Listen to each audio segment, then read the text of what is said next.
My name's Sean Hodkin. Welcome to my journey on the lower end of professional tennis. So we're starting this monumental tennis journey in my house in Sheffield. I fueled Ella up for the long journey ahead. And yes, she drove 5 hours to take me to a tennis tournament in Glasgow. Poor woman. Don't worry, I'm also trying to figure out what she sees in me. So I found out about 2 hours into our journey that I had actually got into the main draw. So we were here a few days early. Considering how cold it was last year. So first practice done. Now we're heading back to the Airbnb. Ella's done some fitness stuff too. And I watched her. This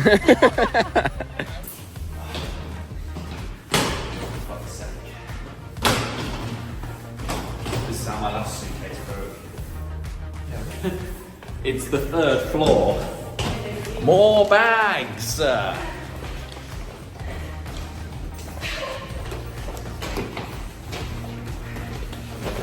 Ella's turn to struggle. So let's just give you a little tour that we didn't do in the beginning of the Airbnb. So this is the hallway where Ella gets ready. This is the bedroom. Very comfy bed actually. Pretty spacious. Very, very warm in here actually. It's on the top floor. So we're going bathroom. Pretty standard stuff. Clean, very nice. Lounge. Massive TV. And a fantastic view of Lidl. Yeah, very spacious. Again, like super warm in here, which was nice because it's freezing in Glasgow. And then we have the kitchen. Again, pretty small, but everything works. It's very, very good. And then through here we have just another pretty standard storeroom type thing with yeah, another view. So that is the Airbnb. I can work my way through these doors. White. Right, we are ready to go. You were going to call me wife. No, I wasn't. I was saying white. white. So after spending the first night in the Airbnb, we decided the following morning to venture out into Glasgow. Before practice, I needed to pick up a very special item of essential kit.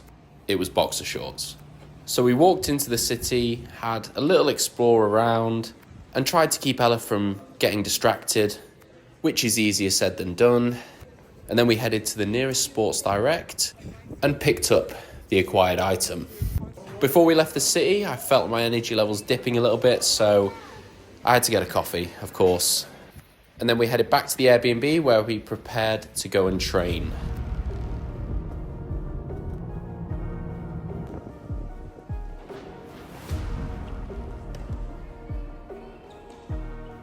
So after last week's pretty tough loss, there were a lot of lessons to be learned.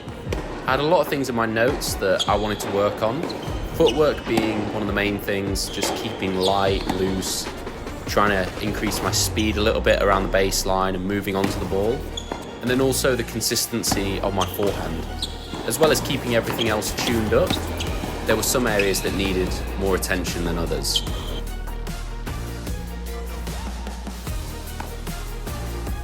And of course, to play as many points as possible would be ideal. It's often not spoke about, but at these events, it can be really difficult to get a full court. So when you do, you almost have to use it, play points. So I was actually practicing with the player that I lost to last week. The match was in my previous video. And the reason why I did this was because I just wanted practice playing against that type of opponent and just working out ways of trying to figure them out a little bit. And also just figuring out my own game, how I'm going to approach it next time.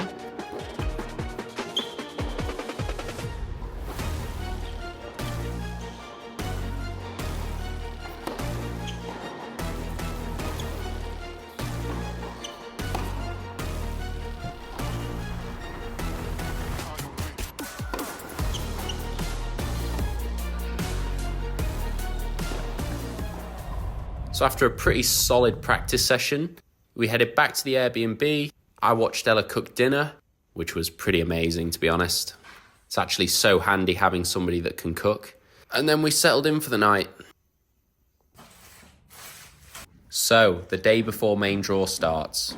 Obviously starting the day right. Coffee, porridge, eggs, Ella. I really like getting up early and getting out to practice. One, because I love playing, and then also just it gets it out of the way. And I find that if you can get to practice earlier, it's easier to get a full court, which the day before you're playing matches, you're not going to be doing loads of drilling. It's going to be more points and just general fine tuning. So it was a smart decision to get there earlier, get on, practice, and then also gives you more time to recover throughout the day. So I didn't spend loads of time hitting. I was more keen to get into the points and just try to really keep that intention of being aggressive, taking it early, trying to put pressure on my opponent and being really physical with my footwork. And I'll admit I was missing. I wasn't playing perfectly, but it was definitely an improvement on last week. My footwork was starting to flow more in the points. And the main thing now was that I was looking for the opportunities to be aggressive. So we trained for about an hour and a half before stopping for a little break before going to David Lloyd.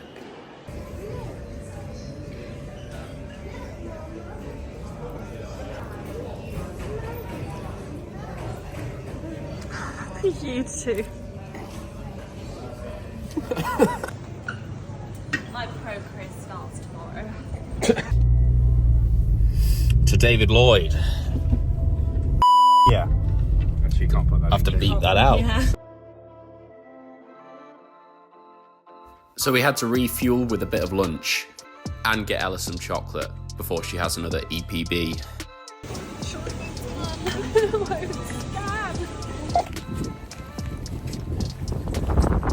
Sí, very nice. Come on, Ella. Give us a boost. Come on, say boost. Come on, just do it once. Do it once for me. Say boost. Say boost. Boost. So after whatever that was, me and James trained for another 45 minutes. I shot some content. As you may know, I am a bit of a content creator now. Then did a 45-minute mobility session in the gym. I probably spend about at least 45 minutes a day doing mobility. I feel like as I've got older, I've definitely had to do more and more of this. And not gonna lie, I don't really enjoy it that much. But afterwards, my body does feel great. So that's my motivation to keep doing it. So finishing up at David Lloyd, it was time to go and get some dinner. And hold. You're like one of those dogs with like the biscuits on their nose. Just don't drop it. Don't drop it. Now walk. Your shopping and your receipt. Oh my gosh. Ah! Just want to see what you're cooking. You're making me jump. Well, I'm cooking everything at once. Oh, really? So we're going pasta for lunch, chicken and rice for dinner. My dessert. Ho, I'm joking. I'm on a diet. I think this is on the floor because there's no more. Shouldn't really be showing people that we're eating pizza, but We've got healthy it's snacks. carbs, healthy snacks. I like to watch a little bit of tennis the night before a match. I feel like it helps me focus up a little bit. And pretty much no matter what time I play, I like to go to bed early. Sleep is so important. So by now, you probably know my breakfast routine is a 5-egg omelette, porridge, and coffee. So after we finished breakfast, we had to actually check out the Airbnb. As originally when I booked it, I was in qualifying. So I only booked it to the start of main draw, just in case I lost, and then I wouldn't have wasted money on an extra night in a room, which is a reality for quite a lot of tennis players. You'll see a lot of players checked out of hotels, coming to the tennis centre with suitcases, just in case they lose, and then they can just go straight home or to the next event. Obviously not everyone does that, but when you're on a budget, it kind of makes sense. But obviously, having been on the tour for 7 years and being on a budget, I'm well used to this type of lifestyle. So it was time to hit the gym, warm up, and get focused for my match. How was I feeling? A lot better than last week, actually. This was only my second match in 2 months, so there was obviously still a little bit of uncertainty of my level, but the most important thing was I wanted to be there. I wanted to improve on last week, and I wanted to win.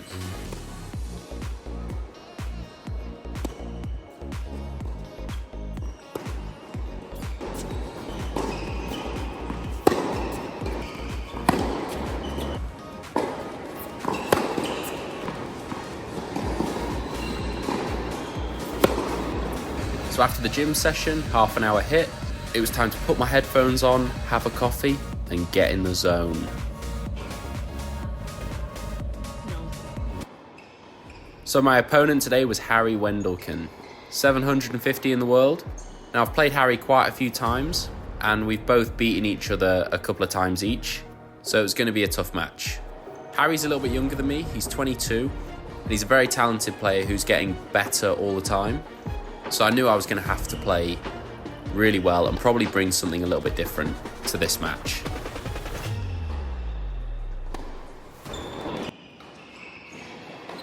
So with the new balls, we both started off pretty aggressive.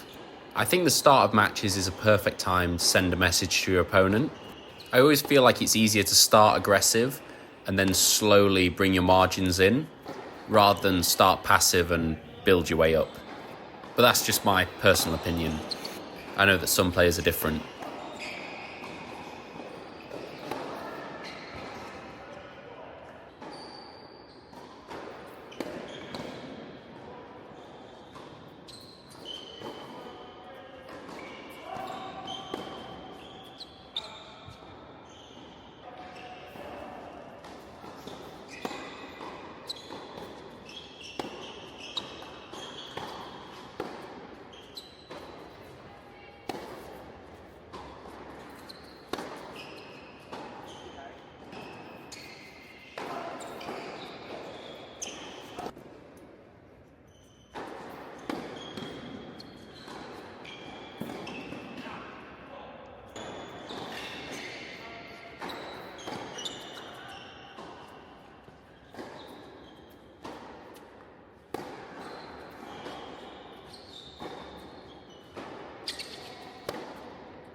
So with some very high quality attacking tennis from my opponent, I ended up getting broken in the first game, and then Harry had a pretty solid hold with some pretty clinical winners.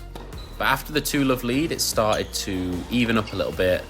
I became a lot more confident on my serve. I began to hit my spots a little bit more, loosened up in the shoulder, and started getting after it.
So like I said, this is my second match back in 2 months, and I was feeling 10 times better.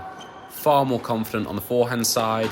I was making less unforced errors, serve percentage was up, but I just wasn't playing the pressure points as well as I'd like to.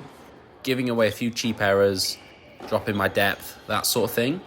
and I would say this was just probably because of the lack of matches. But the good thing was, it was improving.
So the final score in this match was 6-4, 6-2 to Wendelken. So after the match, I went for a quick walk, grabbed some lunch, and then headed on for my doubles. Now, I do enjoy playing doubles. I think my doubles could definitely improve, and it's something that I'm keen to work on. I find playing doubles really handy for singles, especially in the situation that I'm in now where I haven't played loads of singles matches. It's good to just get match practice. Being in tight situations, feeling nerves, it's all really useful to then take back into the singles.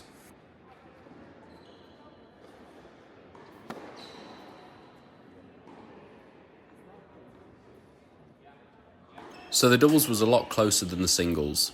We lost 4-6, 6-2, 10-5 to James Malkovich and Michael Shaw.